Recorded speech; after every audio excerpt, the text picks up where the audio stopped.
जगन्नाथ शरणं नारायणं शरणं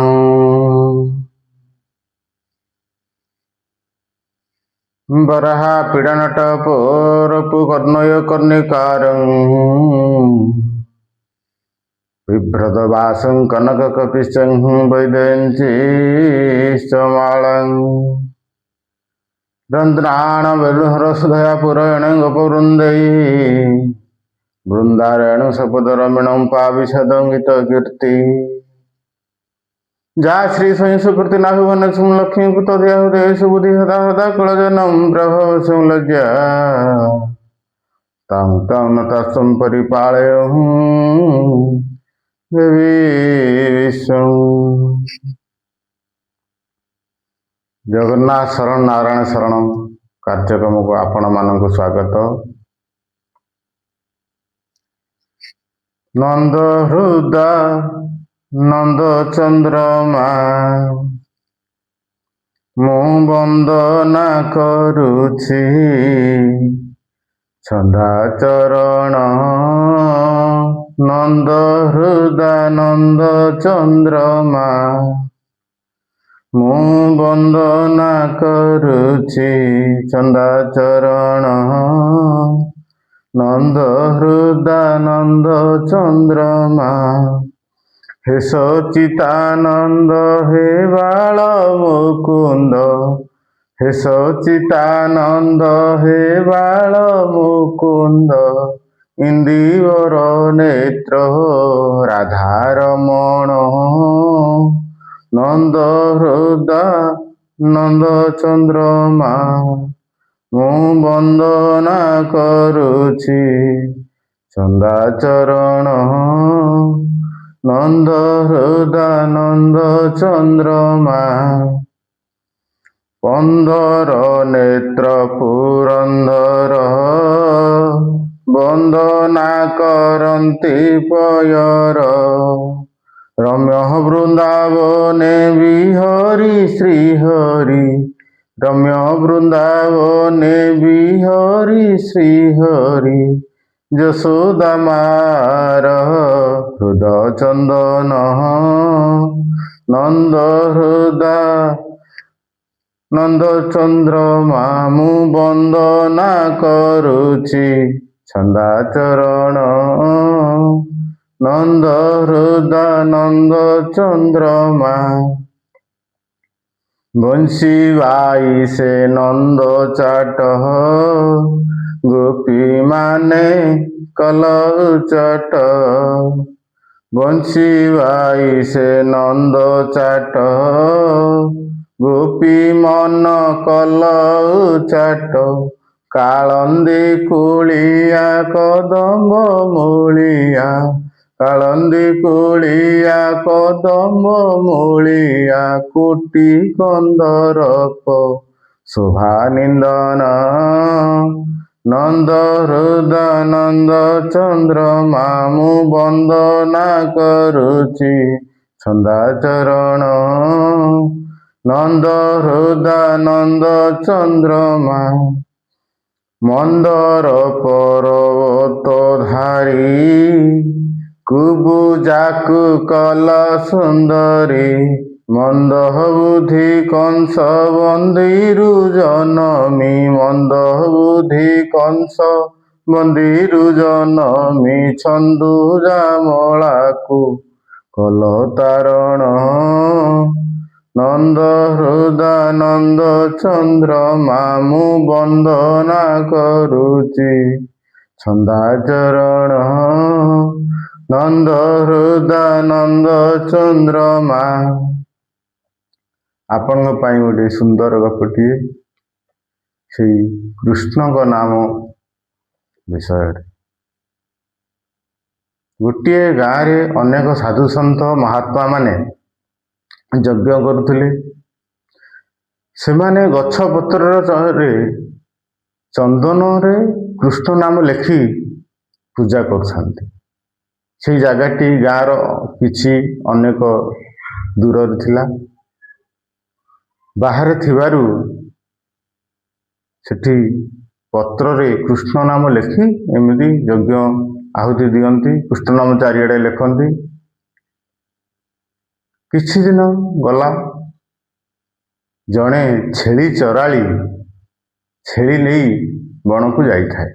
ସେ ଦେଖିଲା ଏମିତି ଜଙ୍ଗଲରେ ସାଧୁସନ୍ଥ ମାନେ ବ୍ରାହ୍ମଣ ମାନେ ମିଶି ପୂଜା ଅର୍ଚ୍ଚନା ଯଜ୍ଞ କରୁଛନ୍ତି। ସେତେବେଳେ କୃଷ୍ଣ ନାମ ଲେଖି ପତ୍ରରେ ସେ ଯଜ୍ଞ କରୁଥାନ୍ତି, ଗୋଟିଏ ଛେଳି ସେଇ କୃଷ୍ଣ ନାମ ଲେଖିଥିବା ପତ୍ରଟିକୁ ଖାଇ ଦେଇଛି। ସବୁଦିନ ପରି ଛେଳି ଚରାଳି ଘରକୁ ଆଣିଲେ। ସବୁ ଛେଳି ମାନେ ମେ ମେ କରୁଛନ୍ତି, ଇଏ ଖାଲି ଯେତେବେଳେ କୃଷ୍ଣ ନାମ ଜପୁଥାନ୍ତି। ଏଇ ଛେଳିଟି ଯେତେବେଳେ କୃଷ୍ଣଙ୍କର ପତ୍ର ଖାଇ ଦେଇଛନ୍ତି, କୃଷ୍ଣ କୃଷ୍ଣ କୃଷ୍ଣ କୃଷ୍ଣ ଜପୁଛନ୍ତି, ତାଙ୍କ ପାଟିରୁ ଆଉ ମେ ବାହାରୁନି। ସମସ୍ତେ ମେ ମେ କହୁଛନ୍ତି, ଇଏ ଖାଲି କୃଷ୍ଣ କୃଷ୍ଣ କୃଷ୍ଣ କୃଷ୍ଣ ଚଳିଲେ। ସବୁ ଛେଳି ମାନେ କହିଲେ କି ଆମେ ତ ସବୁ ମେ ମେ କହୁଛୁ, ଇଏ କଣ ଗୋଟେ ଅଲଗା ଗୋଟେ କଣ କୃଷ୍ଣ କୃଷ୍ଣ କଣ ଅଲଗା ଶବ୍ଦ ଗୋଟେ କହୁଛୁ। ତେଣୁକରି ସବୁ ଛେଳି ମାନେ ତାଙ୍କୁ ଆସିକି ମାରିଲେ। ମାରମରି କଲେ, ସବୁ ସିଙ୍ଗରେ ସବୁ ତାଡ଼ିଦେଲେ। ତା ଦେହ ଖଣ୍ଡିଆ ଖଣ୍ଡିଆ ହେଇଗଲା, ଯିଏ କୃଷ୍ଣ ନାମ ଜପୁଥିଲା। ଏପରି ସେଇ ଛେଳି ଚରାଳି ଆସିକି ଦେଖନ୍ତି, କୃଷ୍ଣ ନାମ ଇଏ କଣ ଜପୁଛି, ଇଏ କଣ ମେ ମେ ହଉନି, ଆକୁ ସମସ୍ତେ କଣ ମାରୁଛନ୍ତି। ତେଣୁ ସିଏ ଅଲଗା ହାଟୁ ରଖିଲା। ଅଲଗା ରଖିଲା, ସେ ଶୋଷା ଗଲା, ଖଣ୍ଡିଆ ଖବର ହେଇଯାଇଥିଲା, ଏମିତି ଚାଲିଲା। ଛେଳି ଚରାଳି ସବୁଦିନ ପରି ସେଇ ବ୍ରାହ୍ମଣ ମାନେ ଯେଠୁ ଯଜ୍ଞ କରୁଥାନ୍ତି ସେଇଠିକି ଛେଳି ଚରିବାକୁ ନେଲେ। ସେଇ ଛେଳି ଚରିବା କଥା ଚରିଲେ। ସେଇ ଗାଁରେ ସବୁ ଲକ୍ଷ୍ୟ କରୁଥାନ୍ତି ଚୋର ମାନେ, ଆମେ କେମିତି ଗୋଟେ ଛେଳି ଚୋରେଇକି ଧରିକି ପଳେଇବା। ଏଇ ଯୋଉ କୃଷ୍ଣ ନାମ ଜପୁଥିବା ଛେଳି ସେ ପ୍ରାୟ ଦେଖିବାକୁ ଅଲଗା ଅଲଗା ରହିବାକୁ ସେ ଚାହିଁଲା, ତାଙ୍କ ସାଥିରେ ଆଉ ମିଶିଲା। ଯେହେତୁ ସେ ମାରଧର କଲେ, ଏସବୁ ମେ ମେ ହଉଛନ୍ତି, ଏସବୁ କୃଷ୍ଣ କୃଷ୍ଣ କହୁଛି, ପୁଣି ଆଡ଼େ ପତ୍ର ଖାଇବାକୁ ଲାଗିଲା। ଚୋର ମାନଙ୍କୁ ସୁବିଧା ହେଲା, ସେଇ ଛେଳିଟାକୁ ନେଇ ଜଣକୁ ସିଏ ବିକିଦେଲେ। ସେଇ ଗାଁର ଜଣେ କୃଷକଙ୍କୁ ସିଏ ବିକିଦେଲେ। ଯେତେବେଳେ ବିକି ଦେଇଛନ୍ତି, ସେଇ କୃଷକ ଜଣକ ଆଣି ସେଇ ଛେଳିଟିକୁ ପାଳିଲେ। କୃଷ୍ଣ କୃଷ୍ଣ ନାମ ଜପୁଥିବାରୁ ଏଇ କୃଷକଙ୍କର ମଧ୍ୟ ଧନର ଆଉ ଅଭାବ ହେଲା ନାହିଁ। ସିଏ ଛେଳି କ୍ଷୀର ବିକି ଚଳିଲା, ତାର ଆସ୍ତେ ଆସ୍ତେ ଧନ ବଢିବାକୁ ଲାଗିଲା, ଭଲରେ ଟିକେ ଚଳିଲା। ଏମିତି କିଛି ଦିନ ଯାଇଛି, ସେଇ ରାଜାର ମନ୍ତ୍ରୀ ମାନେ ଆସିଥିଲେ। ମନ୍ତ୍ରୀ ଗଣ ଆସି ଜଙ୍ଗଲକୁ ଆସିଥିଲେ ପାରିଧି କରିବାକୁ। ପାରିଧି କରିବାକୁ ଆସିଥିଲେ, ତାଙ୍କୁ ବହୁତ ଶୋଷ ଲାଗିଲା। ସେ ଦେଖନ୍ତି ତ କିଛି ଦୂରରେ ଗୋଟିଏ ଗାଁଟିଏ ଦିଶୁଛି। ଏଇ ଗାଁକୁ ଗଲେ, ଗାଁର ପୂର୍ବରୁ ଗୋଟେ ଏକେଲା ଘର ପଡ଼ିଛି, ଜଣଙ୍କ ଘର। ସେଇ ଘରଟି ହେଇଛି ଏଇ କୃଷକର। ଭାଗ୍ୟବଶତଃ ସେଇ କୃଷକ ଘରକୁ ଗଲେ, ଆଜ୍ଞା ଆମେ ମନ୍ତ୍ରୀ ଜଣ ସବୁ ଆସିଛୁ, ପଟୁଆଳ ସବୁ ଅଛନ୍ତି, ଦେଖନ୍ତୁ ଆଉ ଶୋଷ ଲାଗିଲା, ଆପଣ କିଛି ଦିଅନ୍ତୁ କଣ ଖାଇବାକୁ। ସେଇ କଣ କରିବେ, ଗରିବ କୃଷକ ତ ଆର୍ଥିକ ଅନଟନ ଭିତରେ ନିଜକୁ ପୋଷି ଆସିଛନ୍ତି, କଣ କରିବେ। ଶେଷକୁ ସେଇ ଛେଳି କ୍ଷୀରକୁ ଆଣିକି ଦେଲେ। ମନ୍ତ୍ରୀ ଯେତେବେଳେ ପିଇଲେ, ଯାହା ହଉ ଏତେ ଶୋଷ ମେଣ୍ଟାଇଲ, ପୁଣି ପାଣି ନଦେଇ କ୍ଷୀର ଦେଲ, ଦହି ଦେଲ। କ୍ଷୀର ପିଇଲେ, ଏମିତିଆ ସ୍ୱାଦିଷ୍ଟ କ୍ଷୀର ମୁଁ କେବେ ପିଇ ନାହିଁ। କୃଷକ ଜଣ କହୁଛନ୍ତି, ଆଜ୍ଞା ସ୍ୱାଦିଷ୍ଟ କ୍ଷୀର ଏଇ ଛେଳିର। ସେଇ ଛେଳି ସାଧାରଣ ଛେଳି ନୁହେଁ, ଯେ କି ତା ପାଟିରୁ ମେ ମେ ଆଉ ବାହାରୁନି, ତା ପାଟିରୁ ଖାଲି କୃଷ୍ଣ କୃଷ୍ଣ ଜପୁଛନ୍ତି। ଏଇ ଦେଖୁନାହାନ୍ତି, ଆରେ ସତେ ତ ଇଏ ଅଦ୍ଭୁତ ପ୍ରକାର ଛେଳି, କୃଷ୍ଣ ନାମ ଗୋଟିଏ ଜପି ଚାଲିଛି। ଯାହା ହଉ ଆପଣଙ୍କୁ ବହୁତ ଧନ୍ୟବାଦ, ଆମେ କ୍ଷୀର ପିଇଲୁ, ଏଥର ଆମେ ଆସୁଛୁ। ମନ୍ତ୍ରୀ କଟୁଆଳ ସବୁ ସେଠାରୁ ଚାଲିଗଲେ। ଏମିତି କିଛି ଦିନ ଗଲା। କିଛି ଦିନ ପରେ ରାଣୀଙ୍କର ଯେତେବେଳେ ରୋଗ ହେଇଛି, ରାଜାଙ୍କର ବୈଦ ଆସିଛି। ରାଜାଙ୍କର ବୈଦ ତାଙ୍କୁ କହିଛି ଯେ ଯିଏ ଅଧିକ ନାମ ଜପ କରୁଥିବ ତମ ରାଜ୍ୟରେ, ସେଭଳିଆ ଗୋଟିଏ ଯାଠାରୁ ଶୁଣିବ, ଯେ କୃଷ୍ଣ ହଉ କି ରାମ ହଉ ତାଙ୍କୁ ଜପୁଥିବ ଅଧିକ, ସେଭଳି ଗୋଟେ ଜଣେ ବ୍ୟକ୍ତିଙ୍କୁ ଆଣିକି ଇଏ ଶୁଣେଇଲେ ଯାଇକରି ଇଏ ରୋଗ ଆପେ ଆପେ ଭଲ ହେଇଯିବ। ଏମିତି ଚାଲିଲା। ସେଭଳିଆ ବ୍ୟକ୍ତି କିଏ ଅଛି ଯେ କି କାମ ଧନ୍ଦା ଛାଡ଼ିକିରି କୃଷ୍ଣ ନାମ ଏକବଡ଼ିଆ ଜପୁଥିବ?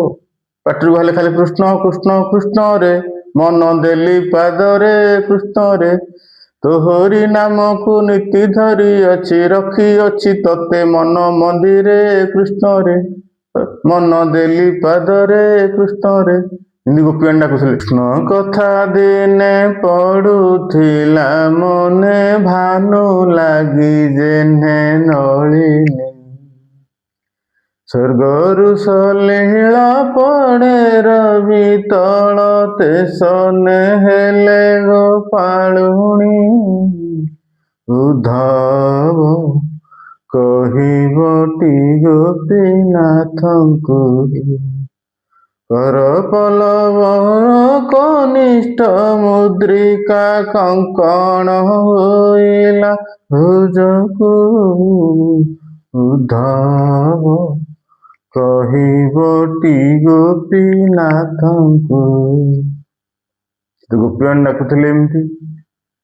ଏମିତି ରାଣୀଙ୍କର ଦେହ ଅସୁସ୍ଥ ହେବାରୁ ରଜା ମଧ୍ୟ ମନ ଦୁଃଖରେ କୃଷ୍ଣଙ୍କୁ ଆରାଧନା କଲେ। ରାଧାନାଥ ପାଦ ତଳେ ପତିତ କେବଳ, କର ଯୋଡ଼ି ଜଣାଉଛି ମଦନ ମୋହନ ନାରାୟଣ, ଆହେ ନାରାୟଣ ହେ, ଦୟା ବହି ଡାକବାରେ ଶୁଣ ହେ ପ୍ରଭୁ ରକ୍ଷା କର। କିଏ ଅଛି ଏମିତି ଯିଏକି ରାଣୀକି ବଞ୍ଚେଇ ପାରିବ? କିଏ ଅଛି ଏ ଜଗତରେ ଯିଏକି କୃଷ୍ଣ ନାମ ଜପୁଥିବ? ଜାଣି ନ ଜାଣି ଅନେକ ପାପ ଆଚରିଛି, ମାନବ ଜନ୍ମଟି ସିନା ବ୍ୟର୍ଥ କରିଛି, ବନମାଳି ଆହେ ବନମାଳି ହେ, ପାପ ପଙ୍କୁ କର ପ୍ରଭୁ ପାରି ହେ, କଳି ଯୁଗେ ଜନ୍ମ ଲଭି ମନ୍ଦ ବୁଦ୍ଧି ମୋର, କାହାକୁ କେତେ ମୁଁ ଶାସ୍ତି ଦେଇଛି, କାହାକୁ କଣ କରିଛି ମୁଁ ଜାଣିନି। ଶେଷରେ ଏଇ ରାଣୀକି ଏମିତି ରୋଗ ହୋଇଛି, ପ୍ରଭୁ ବଞ୍ଚେଇ ଦିଅନ୍ତୁ। କଳି ଯୁଗେ ଜନ୍ମ ଲଭି ମନ୍ଦ ବୁଦ୍ଧି ମୋର, ମୂଢ଼ ପାମର ପଣେ ମୁଁ ନ ସେବି ପୟର ପଦ୍ମପାଦ, ଆହେ ପଦ୍ମପାଦ ହେ, ରକ୍ଷା କର ଘୋଟିଛି। ରାଜାଙ୍କର ବୈଦ ରାଜଗୁରୁ ଯିଏ ଆସି ଶେଷରେ କହିଛନ୍ତି ଯେ କୃଷ୍ଣ ନାମ ଯିଏ ଜପୁଥିବ ଅଧିକ ଦିନ ତମାମ, ସେଇଭଳି ଲୋକଙ୍କୁ ଆଣନ୍ତୁ। ସେ ଯିଏ ବି ହଉନା କାହିଁକି କୃଷ୍ଣ ନାମ ଜପୁଥିଲେ ତାଙ୍କ ସମ୍ମୁଖରେ, ରାଣୀଙ୍କ ସମ୍ମୁଖରେ ରାଣୀ ଯାଇ ବଞ୍ଚିବେ, ନହେଲେ ସେ ବଞ୍ଚି ପାରିବେ ନାହିଁ। ଏମିତି କଥାବାର୍ତ୍ତା ସମୟରେ ମନ୍ତ୍ରୀଙ୍କର ହଠାତ୍ ମନେ ପଡ଼ିଲା ଯେ ସେଇ ଛେଳି ଯିଏକି ପତ୍ର ଖାଇଦେଇଛି, କୃଷ୍ଣ କୃଷ୍ଣ ଜପି ଚାଲିଛି, ସେଇ ଛେଳିକି ଆଣି ଶେଷରେ ମନ୍ତ୍ରୀ ରାଣୀଙ୍କର ସମ୍ମୁଖରେ ବସାଇଲେ। ଛେଳି ଦିନ ରାତି ଖାଲି କୃଷ୍ଣ କୃଷ୍ଣ ନାମ ଜପି ଚାଲିଲା। ସମସ୍ତେ ଆନନ୍ଦରେ ରହିଲେ। ରାଣୀଙ୍କର ମଧ୍ୟ ରୋଗ ଭଲ ହେଇଗଲା। ଜଗନ୍ନାଥ ଶରଣମ୍ ନାରାୟଣ ଶରଣମ୍। ସମସ୍ତେ କୃଷ୍ଣ କୃଷ୍ଣ ଜପନ୍ତୁ। ଜଗନ୍ନାଥ ଶରଣ ନାରାୟଣ ଶରଣ।